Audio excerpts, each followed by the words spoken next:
Amazing Fidelis, Mr. Longshot. Receive ko na ang pinatama mo sa akin. More power. Isang mapagpalang umaga sa iyo, Bossing Daguman Fidelis. Una sa lahat, nagpapasalamat ako sa pinatama mo sa akin. Na-receive ko na ang 3,000 pesos na yung tama ko last Friday. Maraming salamat sa iyo.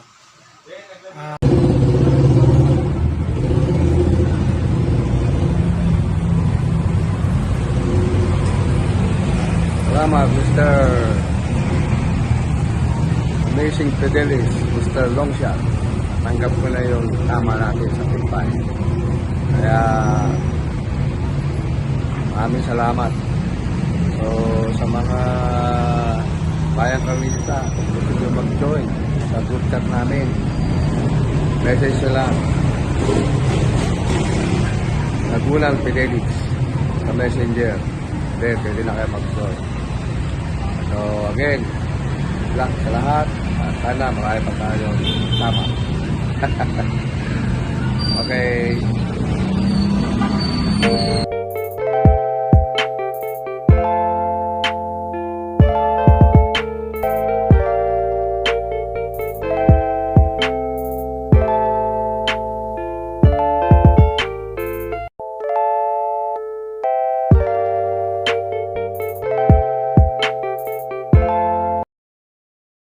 Mga ka-longshot, babalik ang inyong lingkod, Amazing Fidelis, Mr. Longshot.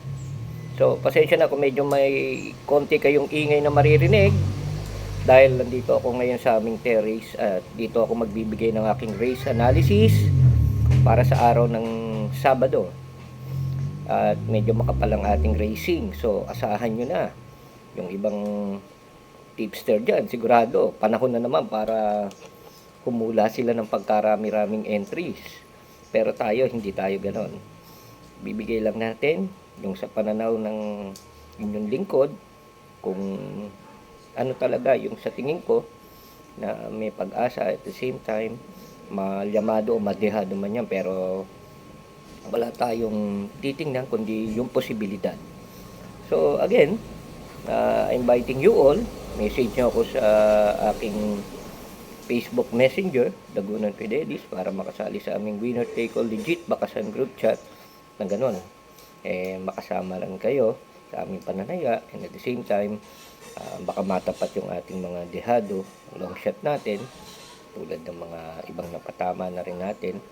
So, mag-message sa kayo. Alas 3 nga pala simula ng karera, cut off kami na alauna, so mag-message kayo para sa gano'n, makita nyo na yung legitimacy ng aming bakasan group chat. So again, Saturday racing, ito yung sa aking mga pananaw. Actually, meron akong isang na siyempre, tayo naman nakikisalamuha din sa ibang analyst, pero sabi ko nga, walang nakakasiguro sa mga ganyang karera, lalo ngayon nakapalang lineup. So tingnan natin. And dito sa race 1, juvenile tayo, stake race pala ngayon, third leg, and at the same time maganda itong mga entries ng Mercury Turf.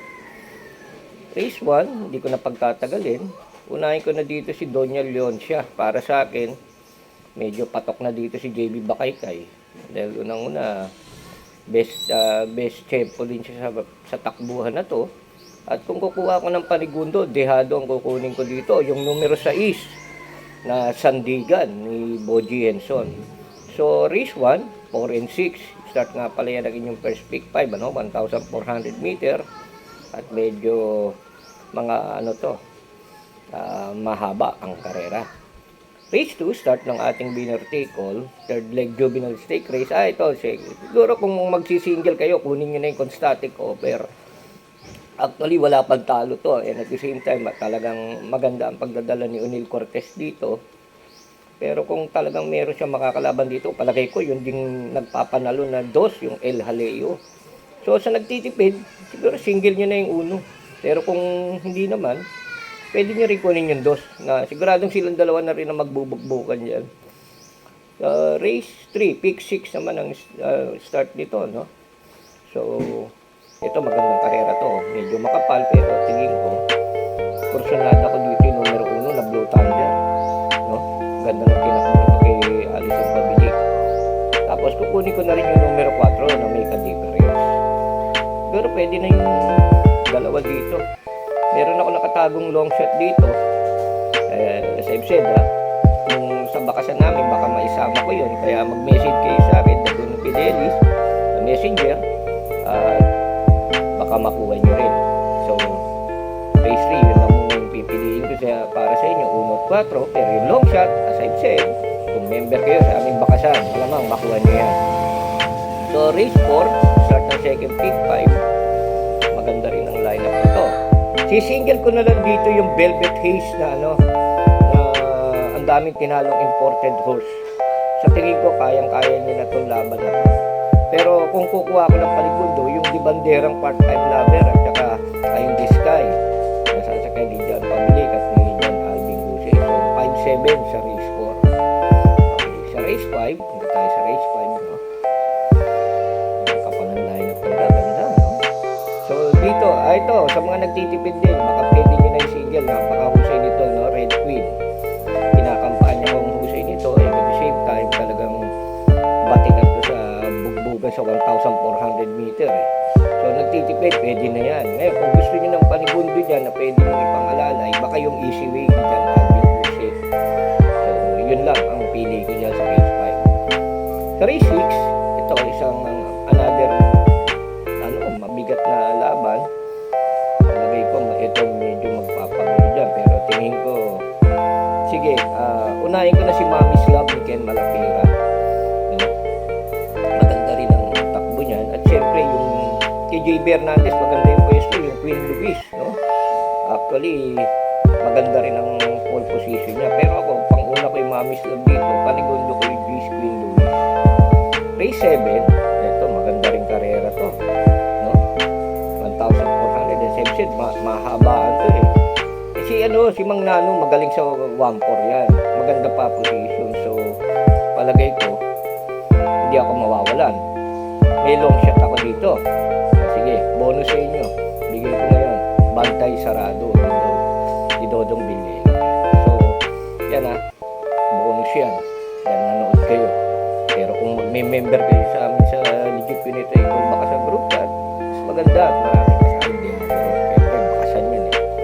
Race 8. Okay, final race. Again, dito nagbibigay ako lagi ng yung pumapatok. Kaya, siyempre, wala nang matatawaran pa sa pole position ni Ace Aguila kay Walking on Sunshine, numero 12. Ngayon, meron tayong nasisilip dito na long shot. Again, yan yung iiwanan ko sa inyo. Sana mag-member kayo sa aming Legit Winner Take All Bakasan group chat, mag-message kayo ngayong Sabado bago mag-alauna at nang makuha nyo rin yung long shot na paratingan namin sa race 8. At yun nga pala, lahat ng babaka sa amin, meron pre-pick 5 at meron din last forecast na long shot. So again, this is your Alison Fidelis sa long shot. Happy weekend and happy racing. Message now. Dagunong Fidelis sa messenger at na makasali sa aming Legit Winner Take All Bakasan group chat. Thank you.